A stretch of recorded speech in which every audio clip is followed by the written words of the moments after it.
L'agenda des festivals du lundi au samedi à 19h20. Bel été sur France 3.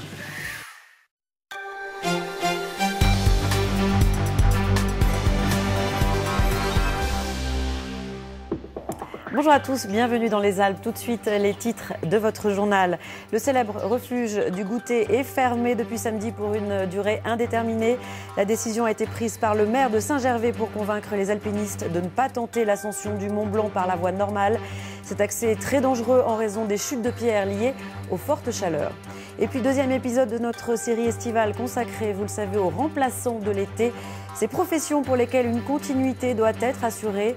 C'est le cas notamment des médecins. Exemple dans ce journal avec un médecin remplaçant à Thônes, en Haute-Savoie. C'est un point d'arrêt quasi obligatoire lorsqu'on gravit le Mont Blanc. Le refuge du Goûter est donc fermé depuis ce week-end. Pour raison de sécurité, les alpinistes doivent éviter cette voie d'accès en raison des risques d'éboulement. Ils sont importants à cause de la chaleur. Reportage Joël Serroni, Serge Vorette. Une trace déserte vers le sommet, un jour de grand beau temps à la fin du mois de juillet, l'image est rare. Les alpinistes qui avaient prévu de faire le Mont Blanc aujourd'hui par la voie royale ont dû renoncer à cet itinéraire rendu dangereux par les températures estivales. Au refuge du Goûter, à 3835 mètres d'altitude, la neige fond. L'isotherme 0 degré culmine à 4600 mètres. Devant ce risque avéré, le refuge du Goûter a fermé ses portes. Depuis dimanche, les dortoirs et la salle à manger sont désertes. Drôle d'ambiance pour les membres du CAF, gestionnaires des lieux, montés aujourd'hui pour une visite technique du bâtiment. On doit s'adapter pour la montagne, faire en sorte que maîtriser au mieux ses conséquences, éviter de mettre les gens en danger, éviter aussi de mettre les équipes de secours en danger pour venir les assister. C'est aussi notre responsabilité, même si au fond, on regrette. Bien entendu, un refuge fermé, c'est pas marrant, pas plus pour les gardiens que pour nous. Pas plus non plus que la pratique de la montagne pour les guides. Mais je pense qu'il faut être raisonnable, tout simplement, comprendre, en espérant que ça dure pas trop longtemps, c'est tout. Depuis samedi, l'information a bien circulé. Les alpinistes n'ont pas tenté le diable. Seuls quelques naufragés, 6 en 3 jours, sont venus frapper à la porte du refuge. Mais la consigne est claire et parfois difficile à entendre lorsqu'on arrive du sommet pour redescendre vers Chamonix. Ah, là, on est dans le pétrin. Parce qu'on vient de monter le Mont Blanc par la voie normale italienne. Et on redescend vers la voie française. Sauf qu'on ne peut pas. Donc, Le couloir, il est bien trop dangereux. Vous jouez complètement à la roulette russe, là, descendre dans ce. C'est pas que la traversée du couloir qui est dangereuse, c'est toute l'arête. C'est-à-dire que pendant 1h30 à 2h, le temps que vous allez descendre, vous prenez le risque de prendre des pierres sur la tête. Et c'est ce risque-là qu'il faut pas prendre. La quasi-totalité des alpinistes entendent le message et renoncent, mais certains, ils sont heureusement très rares, sont encore prêts à mettre leur vie et celle des secouristes en danger. Celui-ci, trop pressé de rentrer pour être à son travail demain matin, n'a entendu raison qu'après un échange téléphonique musclé avec le capitaine du PGHM de Chamonix. Vous êtes en train de laisser votre compagnon tout seul en montagne. Non, il risque rien. Ça, monsieur, non, je vous garantis, demain, son père envoie l'hélico pour le récupérer. Non, on n'envoie pas un hélico comme ça, monsieur. On n'envoie pas un hélico comme ça. Ah ben si, on peut payer un hélico, hein. Non, c'est interdit. L'embarquement et la dépose de passagers sont interdits dans le Mont Blanc. Seuls les hélicoptères du secours en montagne sont autorisés à se poser dans le massif. Aujourd'hui, le PGHM de Chamonix a assuré 18 secours, une activité qui, malgré la fermeture du refuge, reste soutenue au cœur de l'été. Et autre conséquence de cette météo avec forte chaleur et sans précipitation, la sécheresse qui s'installe. 52 départements sont concernés par des restrictions d'eau, notamment dans la région Rhône-Alpes. Les deux Savoies sont en alerte. Les détails avec Xavier Schmitt. Les vignes aiment le soleil, mais point trop n'en faut. Le manque d'eau commence à se faire sentir dans le vignoble savoyard. C'est ce qu'on appelle le stress hydrique. La croissance peut être ralentie avec de possibles conséquences sur la formation et le poids des grappes de raisin. Selon Météo France, le record de température en Savoie, celui d'août 2003, a été égalé, 38,8 degrés. La Savoie et la Haute-Savoie sont placées en alerte sécheresse, le niveau 2 sur une échelle de 4. Des restrictions d'eau partielles concernent d'abord les particuliers, notamment pour l'arrosage des jardins. L'irrigation des cultures est également limitée pour certaines exploitations. Hier, le préfet de l'Isère a maintenu le département en vigilance, le niveau 1, avec une exception, les vallées du Bas-Dauphiné au nord, désormais au niveau alerte. Inquiétude des pêcheurs. La canicule accélère la baisse du débit des cours d'eau. La survie des poissons est en jeu, car l'eau est plus chaude et l'oxygène diminue. Il n'a pas plu depuis la mi-juin. Et cette information à lire sur notre site internet France 3 Alpes, puisque hier soir, de violents orages se sont abattus, notamment sur Champagny, en Vanoise, en Savoie. Une cinquantaine de personnes a dû être évacuées en raison d'une rivière qui a débordé. La route départementale 91B a été endommagée. Les évêques de la région Rhône-Alpes, dont ceux de Grenoble, Annecy ou encore Chambéry, se sont exprimés hier au sujet d'un éventuel arrêt des soins pour Vincent Lambert. Ce patient tétraplégique en état végétatif, ils sont contre cet arrêt des soins et ils ont tenu à le dire alors que l'équipe médicale du CHU de Reims doit, elle, se prononcer demain. Les évêques estiment que Vincent Lambert n'est pas en fin de vie, une position défendue par les parents du jeune homme qui habite la région Rhône-Alpes, mais contestée notamment par son épouse. Je vous propose d'écouter Monseigneur Michel, évêque de Valence.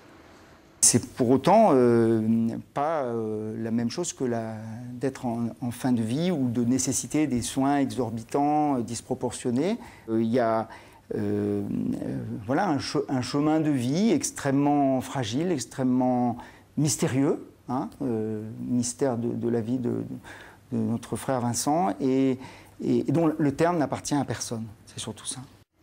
Deuxième volet de notre série estivale sur les remplaçants de l'été, ceux qui assurent une continuité de service dans des métiers où il n'y a jamais de temps mort.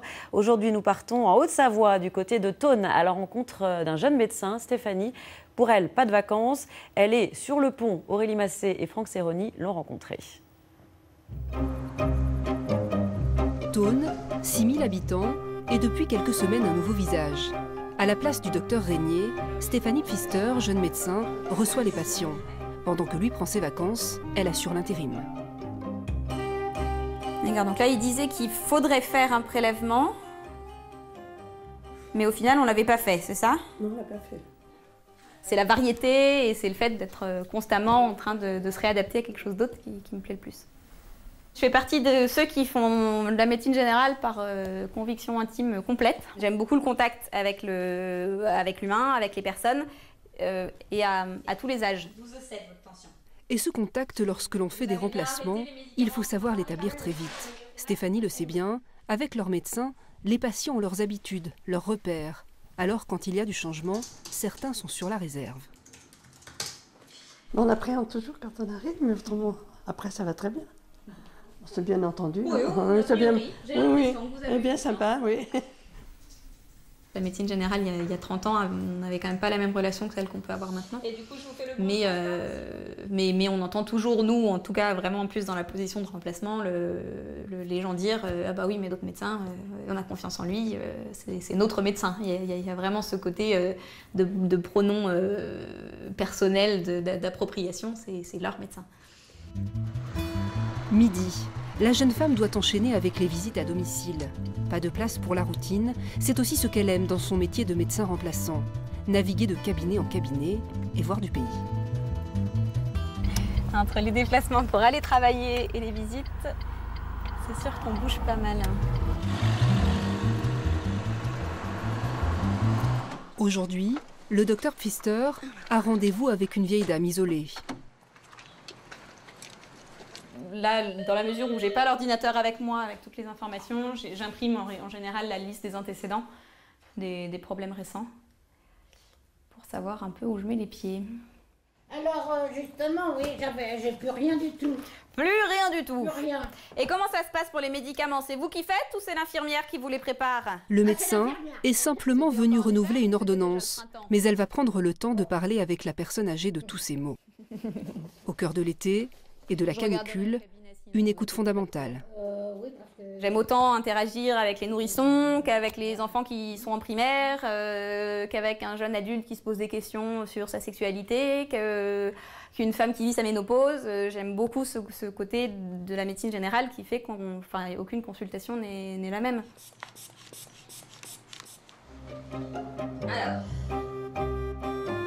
Le seul regret de Stéphanie Pfister, ne pas revoir ses patients.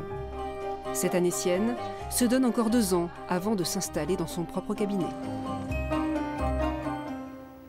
Cette information en bref, le chanteur grenoblois Calogero a été condamné hier en appel pour avoir plagié la chanson « Si seulement je pouvais lui manquer ». La justice a estimé que le texte écrit avec son frère contenait d'importantes similitudes avec une œuvre du compositeur Laurent Ferriol enregistrée à la SACEM en 2001. Retour en Haute-Savoie avec le coup d'envoi hier d'un rendez-vous devenu incontournable. Le Jumping International de Megève, 25 000 personnes sont attendues pour 6 jours de compétition. C'est le seul concours en montagne de France et il a donc débuté avec les amateurs et parmi eux, une jeune cavalière originaire de Haute-Savoie. Florine Eba, Johan Etienne l'ont rencontrée. 650 chevaux et 350 cavaliers vont se côtoyer tout au long de la semaine. Des amateurs aux professionnels, tous ont un point commun, la passion. Au sein des écuries, le club haut-savoyard de Douvaine se réjouit de participer à ce grand rendez-vous. Julia, 13 ans, va accéder à son premier concours, Club 1. Vu qu'il y a 39 partants, Chris elle a dit qu'il fallait assurer le sans faute, donc je vais assurer le sans faute, pas trop aller doucement, mais avoir un bon galop et puis assurer le sans faute. C'est parti, le concours commence et contrairement aux autres cavaliers qui sont à cheval, Julia, elle, saute à poney. Un plus petit format demande un peu plus de travail, mais elle s'en sort plutôt bien. J'ai fait tomber une barre sur l'auxerre, mais c'était de ma faute. Mais c'est pas grave, je suis quand même très contente. Ouais, voilà. Après 2 journées dédiées aux clubs et amateurs, le programme va s'intensifier.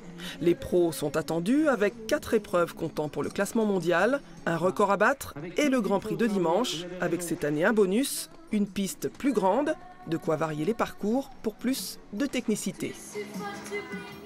Cette information cyclisme, à présent, le Tour de France débarque aujourd'hui dans les Alpes avec une première étape entre Digne et Pralou. Ensuite, demain, les coureurs iront de Gap à Saint-Jean-de-Maurienne en Savoie, une étape de 186 km et demi. Ils passeront notamment par le col du Glandon où sont déjà installés les fans de la première heure qui attendent leur champion. À noter que le Premier ministre Manuel Valls est attendu vendredi sur le Tour de France. Il devrait auparavant survoler le lac du Chambon et son tunnel. On le sait fermé à la circulation depuis plusieurs mois.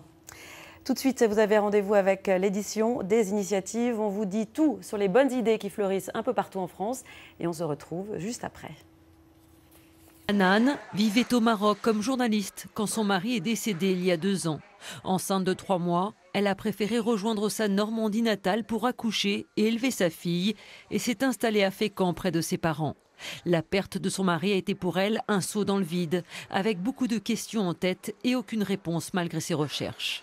J'ai cherché sur internet des témoignages sur des femmes qui ont connu la même chose que moi, qui ont connu le veuvage, et de savoir aussi comment elles ont pu se relever suite à cette tragédie, mais aussi comment elles ont pu élever leurs enfants. Et en fait, j'ai rien trouvé, que ce soit sur YouTube, sur les réseaux sociaux. Parfois, c'est vrai, il y a des témoignages sur les forums, mais il n'y a pas vraiment de films documentaires ou des reportages. Face à ce constat, Hanan a créé son site web sur le sujet, La Cité des Veuves. Il propose des témoignages de femmes, dont celui de Gisèle, qui a perdu son mari alors qu'elle n'avait que 39 ans et 3 filles à élever.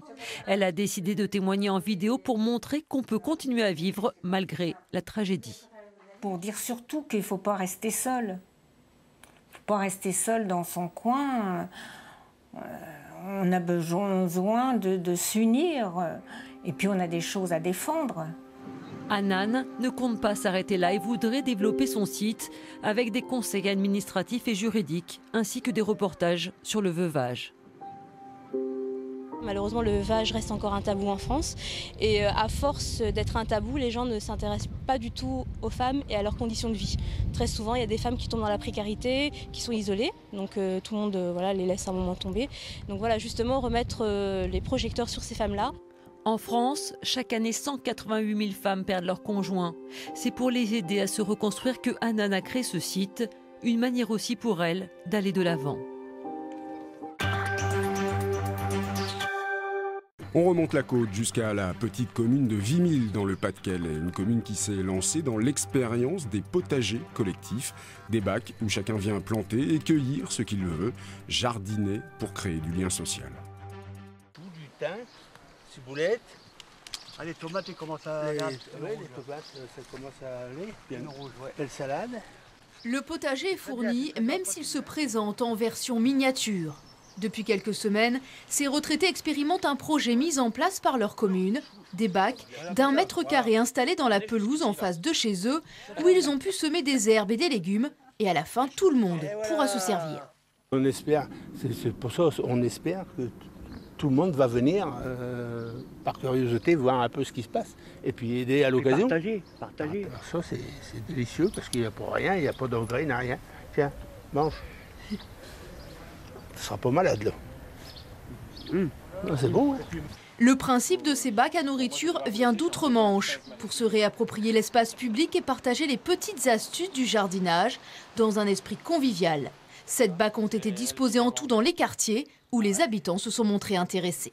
C'est du lien social. On s'aperçoit ici dans un quartier avec des personnes d'un certain âge que voilà, des gens m'interpellent en me disant en fait il faut arroser tous les combien et puis tu n'oublieras pas d'arroser. Voilà, donc ça permet de discuter, peut-être de boire un coup après. Hein. Qui va l'accueillir en premier là? Ça sera le plus malin. C'est le plus malin. Cette démarche citoyenne et participative ne demande qu'à pousser. Quelques bacs cherchent encore des mains vertes volontaires. Et la ville en propose même, terreau inclus si ça vous tente. Prosper et Jean-Claude sont disponibles pour les premiers conseils. On termine sur le canal de l'Ourcq qui fait son festival comme chaque été entre Paris et la Seine-Saint-Denis. Et cette année, plusieurs surprises comme cet éphémère port de loisirs installé sur les berges à Bobigny. Un espace de jeux et d'échanges construit avec des matériaux de récup.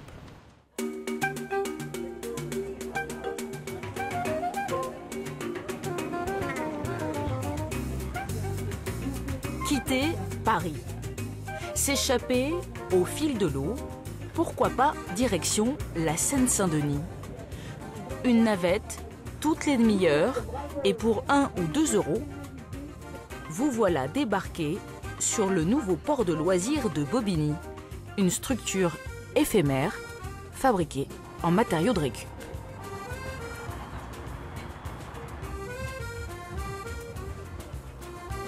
C'est super, il y a toutes des récupérations, c'est bien fait. Festif, très convivial, je sais pas, les gens sont simples, sont ensemble, voilà, le vivre ensemble se vit bien ici, je trouve. Vivre et surtout faire ensemble, car ici, on fabrique les meubles. De la balançoire à la table, en passant par les fauteuils, tout est construit sur place avec les visiteurs. Toutes ces activités tournent autour de la question du loisir, du plaisir, du bien-être et de la convivialité pour faire des berges du canal, un nouveau lieu, la nouvelle place to be de la région parisienne. À quai surgit cette embarcation presque imaginaire, l'hydroplane, péniche surplombée d'un ballon qui accueille des spectacles tous les week-ends. Notre objet, c'est vraiment d'amener des œuvres par le biais des voies de navigation. C'est réinventer le fret, en fait, là où les canaux ne portent plus de marchandises. Donc on amène autre chose.